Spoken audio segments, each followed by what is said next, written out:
Hello दोस्तों, नमस्कार। स्वागत है एक बार फिर से आप सभी के अपने प्रिय चैनल पर। दोस्तों आपको बता दें जो अभी की सबसे बड़ी खबर आ रही है, जहां पर पाकिस्तान के वजीरिस्तान में लोगों ने विस्फोटक से उड़ा दिया चाइनीज कंपनी का मोबाइल टावर। जी हां दोस्तों, अब बताएंगे आखिर इतनी बड़ी आक्रोश पाकिस्तानी जनता में क्यों है। दोस्तों चाइना को लेकर अभी की सबसे बड़ी खबर आ रही है। साथ ही आपको आगे बताएंगे जहाँ पर पेंटागन की रिपोर्ट में चाइना को लेकर बड़ा खुलासा हुआ है। दोस्तों बताएंगे क्या है बड़ी खबर, उससे आगे आपको बताएंगे जहां पर एक्शन में है अपनी केंद्र सरकार। जम्मू कश्मीर में टारगेट किलिंग पर सख्त रुख।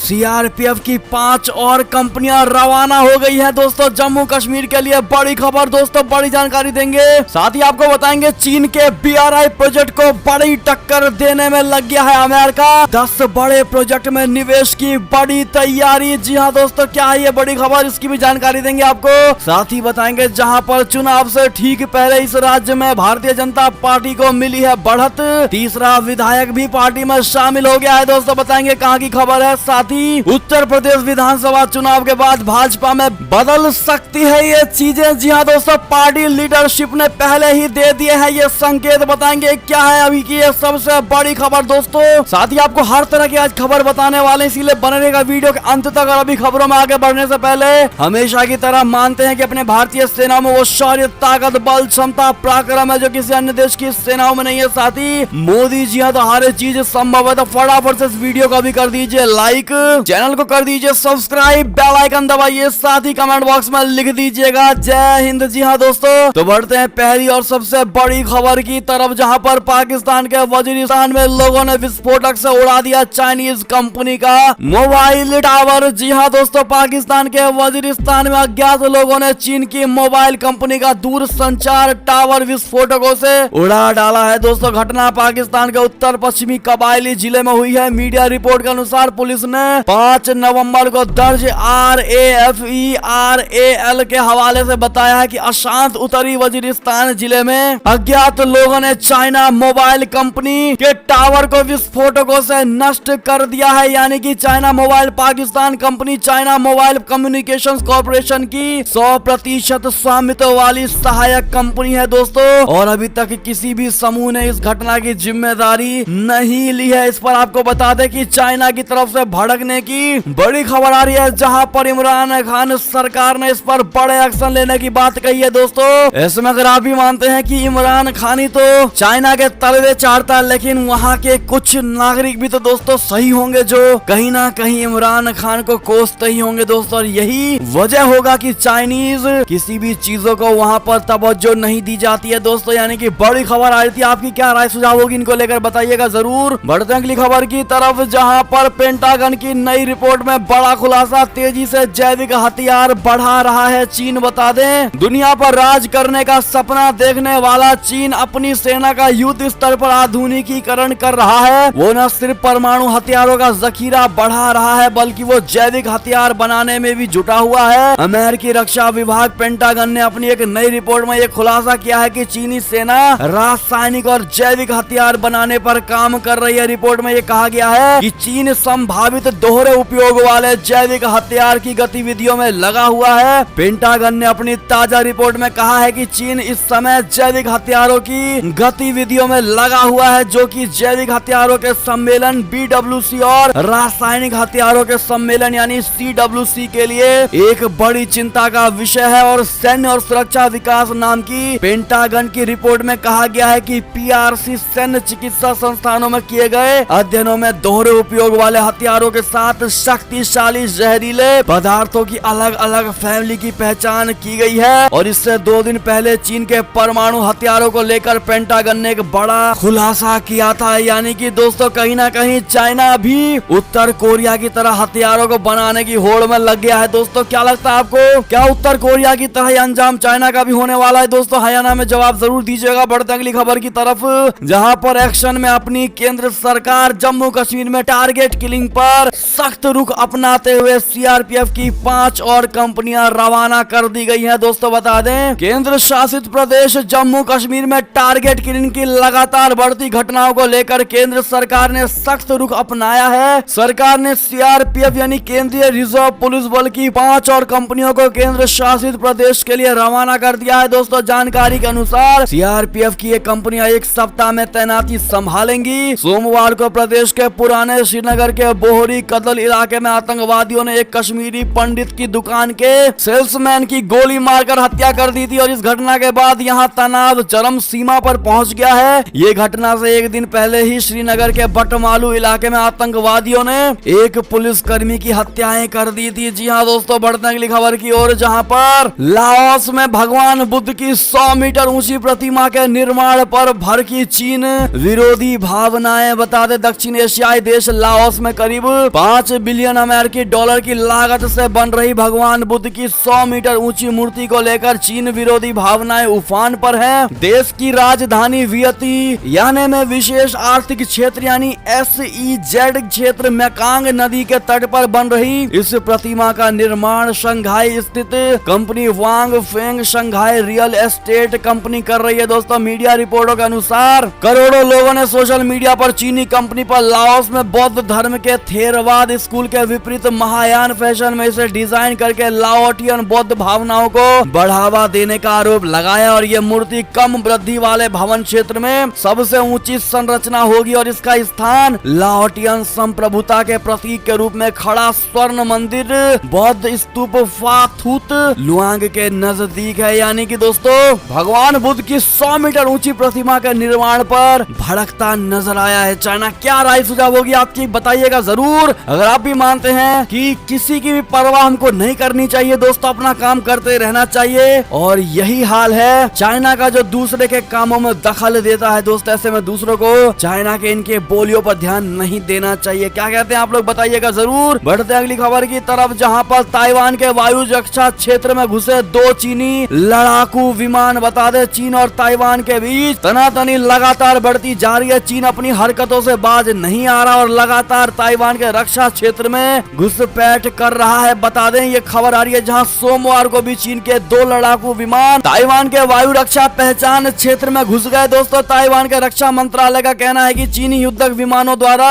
ये 9वीं घुसपैठ है। दरअसल आपको बता दें, इससे जुड़ी जो बड़ी खबर आ रही है, जहां पर ताइवान ने कहा कि हमारी सुरक्षा को गंभीर खतरा है, चीन हमारे पोर्ट और एयरपोर्ट को बंद कर सकता है। जी हाँ दोस्तों, चीन और ताइवान के बीच तनातनी जिस प्रकार से जारी है, इसी कड़ी में ताइवान ने कहा है कि चीनी सैनिक ताइवान के प्रमुख एयरपोर्ट और पोर्ट को ब्लॉक करने में सक्षम है। ताइवान ने इसे राष्ट्रीय सुरक्षा के लिए बेहद गंभीर सुरक्षा का खतरा बताया है। दोस्तों, आपको बता दें, चीन लगातार ताइवान को धमकी दे रहा है कि वो ताइवान को चीन का हिस्सा बनाएगा। चीन की राष्ट्रपति शी जिनपिंग ने ताइवान पर कब्जा करने को लेकर सैन्य कार्रवाई से भी इनकार नहीं किया है। ताइवान पर नियंत्रण के लिए चीन लगातार सैन्य गतिविधियों को तेज करने में लगा हुआ है। ऐसे में दोस्तों, इन सभी को देखते हुए ताइवान ने कहा है कि मौजूदा वक्त में चीनी सेना हमारे महत्वपूर्ण पोर्ट, एयरपोर्ट, फ्लाइट रूट की नाकाबंदी में सक्षम है। चीन हमारी समुद्री लाइन को काटकर सैन्य आपूर्ति और रसद की आपूर्ति को प्रभावित भी कर सकता है। यानी कि दोस्तों, कहीं ना कहीं चाइना बड़ा कदम उठा सकता है। दोस्तों, ऐसे में अगर आप भी मानते हैं कि ताइवान की मदद तुरंत प्रभाव से करनी चाहिए सभी देशों को मिलकर, तो ये बात आप भी कमेंट में जरूर लिखिएगा। दोस्तों, बढ़ते अगली खबर की तरफ, लेकिन जिन भाई और बहनों ने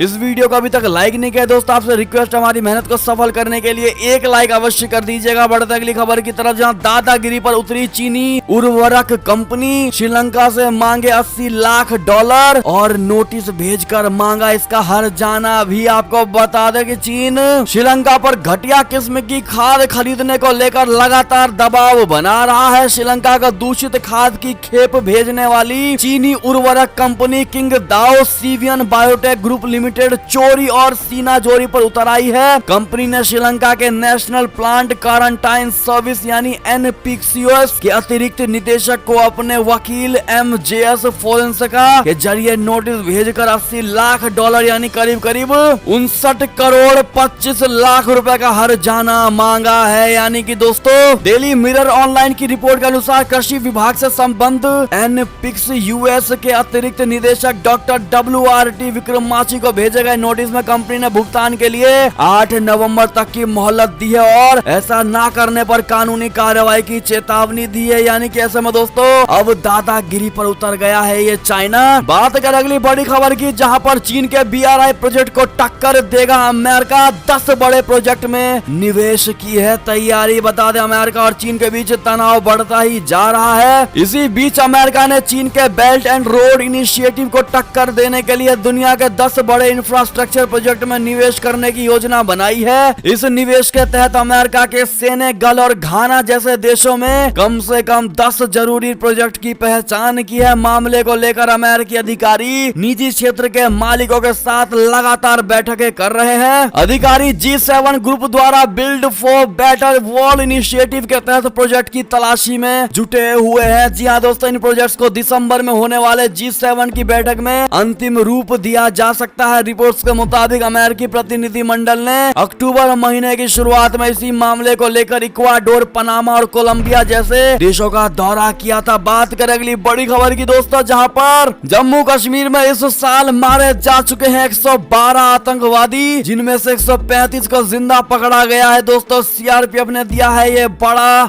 डेटा। बता दें जम्मू कश्मीर में पिछले कुछ महीनों से हालात एक बार फिर खराब होते नजर आ रहे हैं। आर्टिकल 370 हटने के बाद से जम्मू कश्मीर में ये पहला मौका है जब आतंकी गतिविधियां बहुत तेजी से बढ़ी हैं। सुरक्षा बलों पर आतंकी हमले हो या फिर स्थानीय नागरिकों की हत्या, सभी में बढ़ोतरी हुई है। दोस्तों पिछले 2 महीने में तो स्थानीय नागरिकों पर होने वाले हमले तेजी से बढ़े हैं। और इसी बीच सीआरपीएफ ने ये जानकारी दी है कि घाटी में इस साल अभी तक 112 आतंकियों को मारा जा चुका है और इसके अलावा 135 आतंकियों को सुरक्षा बलों ने पकड़ा है और 2 आतंकियों ने सरेंडर किया है। जी हाँ दोस्तों, ऐसे में कांग्रेचुलेशन टू इंडियन आर्मी कहना मत भूलिएगा। दोस्तों बात करें अगली बड़ी खबर की, जहां पर अमेरिकी बेड़ों जैसे नमूने बनाकर युद्ध अभ्यास कर रहा है चाइना। जी हाँ दोस्तों, चीन की सेना ने ऐसे निशाने तैयार किए हैं जो अमेरिकी लड़ाकू जहाजों से मिलते जुलते हैं। चीन ने अभ्यास के लिए ये प्रतिकृतियां अपने शिनजियांग प्रांत के तकल ला माकन रेगिस्तान में बनाया है। इन प्रतिकृतियों की तस्वीरें अमेरिका को उपग्रह से प्राप्त हुई हैं। दोस्तों बताया जाता है कि चीन की सेना इन निशानों को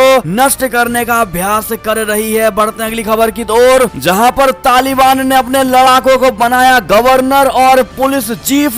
प्रमुख पदों पर की है 44 सदस्यों की नियुक्ति। जी हाँ दोस्तों, अफगानिस्तान पर कब्जे के बाद तालिबान ने अंतरिम सरकार की घोषणा की है, तो वहीं अब तालिबान अपने लड़ाकों को देश के प्रमुख पदों पर काबिज करने में जुट गया है। मीडिया रिपोर्ट्स में यह बताया गया है कि तालिबान ने अपने 44 सदस्यों को प्रांतीय गवर्नर और पुलिस चीफ जैसे प्रमुख पदों पर नियुक्त किया और यह कदम इसलिए उठाया गया है ताकि देश में शासन प्रणाली को मजबूत किया जा सके। तालिबान के कब्जे के बाद से युद्धग्रस्त अफगानिस्तान सुरक्षा और आर्थिक चुनौतियों का सामना कर रहा है। सितंबर में अंतरिम सरकार बनने के बाद से ये तालिबान की पहली बड़े पैमाने पर नियुक्ति रही है। बात करें अगली खबर की, जहां पर पाकिस्तानी नौसेना की ताकत में बड़ा इजाफा, चीन ने दिया विध्वंसक युद्धपोत। जी हाँ दोस्तों, भारत से दुश्मनी रखने वाला चीन पाकिस्तान का खूब मदद कर रहा है। इसी बीच चीन ने पाकिस्तान को एक विध्वंसक युद्धपोत दिया है। चीनी सरकारी मीडिया ने इस बात की जानकारी दी है। ग्लोबल टाइम्स की एक रिपोर्ट के मुताबिक शंघाई में एक कमीशन समारोह में China state ship building corporation limited यानी CSSC द्वारा डिजाइन किए गए वॉरशिप को पाकिस्तानी नौसेना को सौंपा गया है। दोस्तों CSSC ने कहा है कि वॉरशिप चीन द्वारा अब तक निर्यात किया गया सबसे बड़ा और सबसे एडवांस वॉरशिप है। चीन के इस वॉरशिप से पाकिस्तान की नौसेना की ताकत में बड़ा इजाफा हुआ है। दोस्तों बात करें अगली बड़ी खबर की, जहां पर आतंकी TTP के साथ पाकिस्तान ने किया सीज फायर। अमेरिका के मोस्ट वांटेड ने की थी इसमें मध्यस्थता। जी हाँ दोस्तों, कुख्यात आतंकवादी संगठन तहरीके तालिबान पाकिस्तान से डरी। पाकिस्तान सरकार ने सीज फायर का समझौता कर लिया है। दोस्तों इस समझौते में मध्यस्थ की भूमिका अमेरिका के मोस्ट वांटेड आतंकी और अफगानिस्तान का आंतरिक मंत्री सिराजुद्दीन हक्कानी ने निभाया है। हक्कानी नेटवर्क के सरगना सिराजुद्दीन हक्कानी को पाकिस्तान की खुफिया एजेंसी ISI का पालतू भी कहा जाता है। दोस्तों पाकिस्तान के सूचना और प्रसारण मंत्री फवाद चौधरी ने इस समझौते की पुष्टि की है। बढ़ते हैं अगली खबर की ओर, जहां पर पाकिस्तान ने फिर छेड़ा एक बार पुराना राग। कहा इमरान खान ने कि दक्षिण एशिया में शांति के लिए कश्मीर मुद्दे का समाधान बेहद जरूरी है। आपको बता दें पाकिस्तान के प्रधानमंत्री इमरान खान ने सोमवार को एक बार फिर कश्मीर मुद्दे को लेकर पुराना राग छेड़ा है। उन्होंने कहा कि दक्षिण एशिया में स्थायी शांति एवं स्थिरता के लिए संयुक्त राष्ट्र के प्रस्तावों और कश्मीरी लोगों की इच्छा के अनुसार कश्मीरी मुद्दे का न्याय संगत समाधान बेहद जरूरी है। आपको बता दें दोस्तों कि खान ने यह टिप्पणी जम्मू कश्मीर के लिए इस्लामिक सहयोग संगठन के विशेष दूत यूसुफ एल डोबे से बात करते हुए कहा है। यानी कि दोस्तों ये वो हर देश को दोस्तों जाकर के इमरान खान कहते हैं जहां उनको लगता है कि वो देश उनके साथ कश्मीर के मुद्दे पर आएगा, लेकिन आखिर लास्ट में उनको अंधेरा ही नजर आता है। दोस्तों ऐसे में अगर आप भी मानते हैं कश्मीर भारत का था, है और रहेगा, तो ये बात कमेंट में जरूर कह दीजिएगा। बढ़ते हैं अगली खबर की तरफ, जहां पर ईरान के सुप्रीम लीडर पर अखबार ने उठाए सवाल तो सरकार ने लगा दिया बैन। बता दे ईरान के न्यायिक अधिकारियों ने सोमवार को एक अखबार पर कथित रूप से प्रतिबंध लगा दिया, जिसके पहले पन्ने पर सर्वोच्च नेता अयतुल्ला अली खामनेई जैसे दिखने वाले हाथ का ग्राफिक चित्र बनाया गया था। चित्र में खामनेई के हाथ जैसे दिखने वाले हाथ से ईरान की गरीबी रेखा को बनाते दिखाई गया था। आपको बता दें कि देश की गिरती अर्थव्यवस्था पर जनता का आक्रोश बढ़ता ही रहा है और ऐसे में ईरान के सुप्रीम लीडर ने उस अखबार के कंपनी पर ही बैन लगा दिया। जी हाँ दोस्तों, बात करें अगली खबर की, जहां पर पाकिस्तान में कट्टरपंथियों ने जिस मंदिर में लगा दी थी आग, पुनः निर्माण के बाद खुद चीफ जस्टिस ने किया उसका उद्घाटन। बता दें पाकिस्तान में जिस दशकों पुराने हिंदू मंदिर में इस्लामिक कट्टरपंथियों ने तोड़ फोड़ करके आग लगा दी थी, अब उसका पुनः निर्माण कर फिर से भक्तों के लिए खोल दिया गया है। और सब में बड़ी बात, खुद पाकिस्तान के चीफ जस्टिस गुलजार अहमद ने पुनः निर्माण किए गए इस हिंदू मंदिर का उद्घाटन किया है। यानी कि दोस्तों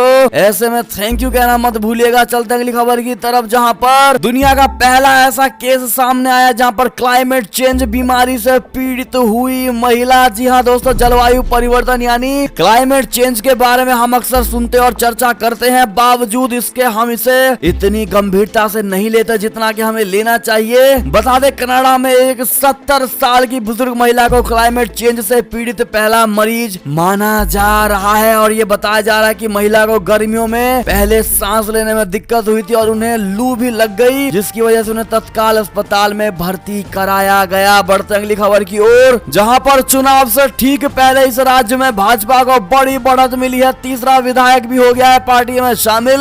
मणिपुर में अगले साल होने वाले विधानसभा चुनावों से पहले ही भाजपा को लगातार बढ़त दिखाई दे रही है। दोस्तों पहले कांग्रेस के 2 विधायकों ने भाजपा ज्वाइन की थी, अब मणिपुर के एक और विधायक ने भाजपा का दामन थाम लिया है और इस बार विधायक करम श्याम ने भाजपा के टिकट से अगला विधानसभा चुनाव लड़ने का भी बड़ा ऐलान किया है। दोस्तों ऐसे में कांग्रेचुलेशन, बीजेपी कहना मत भूलिएगा। दोस्तों बढ़ते अगली खबर की तरफ, जहां उत्तर प्रदेश विधानसभा चुनाव के बाद भाजपा में बदल सकती है ये चीजें पार्टी लीडरशिप ने पहले ही दिए हैं। इसके संकेत बता रहे उत्तर प्रदेश में अगले साल की शुरुआत में 5 राज्यों के साथ होने वाले विधानसभा चुनावों को 2024 के आम चुनाव के लिए भी अहम माना जा रहा है। खुद गृह मंत्री अमित शाह जी ने पिछले दिनों लखनऊ में आयोजित एक कार्यक्रम में 2024 में मोदी सरकार के सत्ता में वापस आने के लिए इसे अहम बताया था, लेकिन यूपी चुनाव के परिणाम इससे कहीं दूरगामी होंगे और इसका असर एक तरफ देश की सियासत पर देखने को मिलेगा तो वहीं भाजपा की आंतरिक राजनीति में बड़े बदलाव देखने को मिल सकते हैं। दोस्तों बात करें अगली खबर की, जहां पर बदायूं में बोले योगी आदित्यनाथ जी, कहा पिछली सरकार आतंकियों से मुकदमे वापस लेती थी, हम उन्हें उनके लोक पहुंचाते हैं। यानी कि उत्तर प्रदेश विधानसभा चुनाव से पहले भारतीय जनता पार्टी के लिए प्रचार प्रसार में जुटे मुख्यमंत्री योगी आदित्यनाथ जी ताबड़तोड़ रैलियां कर रहे हैं। आज योगी बदायूं जिला पहुंचे हैं। दोस्तों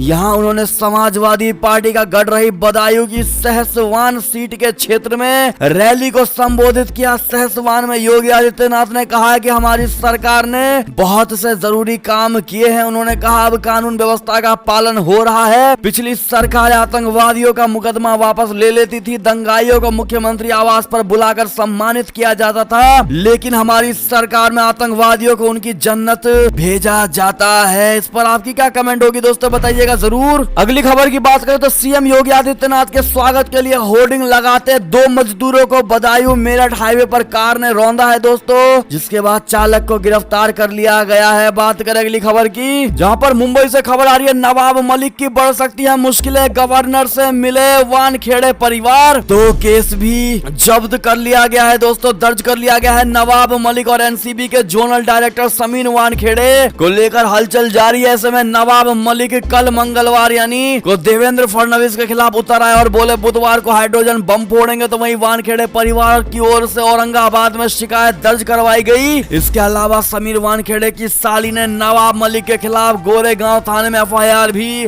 दर्ज करवा दिया है। दोस्तों ऐसे में इस मुद्दे पर आपकी क्या राय प्रतिक्रिया होगी बताना मत भूलिएगा। बढ़ते हैं अगली खबर की तरफ, जहां पर योगी जी का नकल करती दिखाई दिया मायावती। कहा सीएम योगी जी की तरह मेरा भी कोई परिवार नहीं है, अपने दम पर लड़ेंगे चुनाव। जी हाँ दोस्तों, उत्तर प्रदेश की फिजा में चुनावी रंग घुलना शुरू हो गया है। विधानसभा चुनाव के लिए चुनाव कार्यक्रम का ऐलान होना अभी बाकी है, लेकिन इससे पहले ही सियासी दलों के बीच वादों दावों के साथ बयानी तीर चलाने का सिलसिला शुरू हो गया है। दोस्तों इसी बीच बसपा सुप्रीमो मायावती ने कहा है कि उनका भी सीएम योगी आदित्यनाथ की तरह ही कोई परिवार नहीं है। मायावती ने कहा कि सर्व समाज ही उनका परिवार है। ऐसे में क्या लगता है दोस्तों, आपको बताइएगा जरूर। और ऐसे में बीएसपी के क्या नतीजे रहने वाले हैं दोस्तों इस चुनाव में, कमेंट करके सजेशन जरूर दीजिएगा आप लोग। बढ़ते हैं अगली खबर की ओर, जहां पर विराट कोहली होंगे न्यूजीलैंड के खिलाफ टेस्ट से क्या बाहर। इस खिलाड़ी को मिलना तय है मौका, यानी कि रोहित शर्मा को दोस्तों T20 वर्ल्ड कप का कप्तान बनाया जा सकता है और विराट कोहली को कहीं ना कहीं T20 में वर्ल्ड कप्तानी का पद छोड़ना ही पड़ेगा। क्या लगता है दोस्तों आपको, इस पर आपकी क्या कमेंटबाजी होगी बताइएगा जरूर। और दोस्तों ये थी अब तक की सारी बड़ी खबरें। आपको हमारी खबर कैसी लगी, आशा करता हूँ दोस्तों बहुत अच्छी लगी होगी। अगर थोड़ी भी अच्छी लगी तो इस वीडियो को भी अपने भाई बंधुओं में व्हाट्सएप, फेसबुक, ट्विटर के जरिए पूरे भारत में शेयर करना बिल्कुल मत भूलिएगा दोस्तों। अभी कर दीजिए इस वीडियो को लाइक, चैनल को कर दीजिए सब्सक्राइब, बेल आइकन दबाइए, साथ ही कमेंट बॉक्स में लिख दीजिएगा जय हिंद जय भारत। तो मिलते हैं आपसे अगली बड़ी खबर में, तब तक अपना ख्याल रखिएगा। बहुत बहुत धन्यवाद दोस्तों साथ देने के लिए, साथ बने रहने के लिए। जय हिंद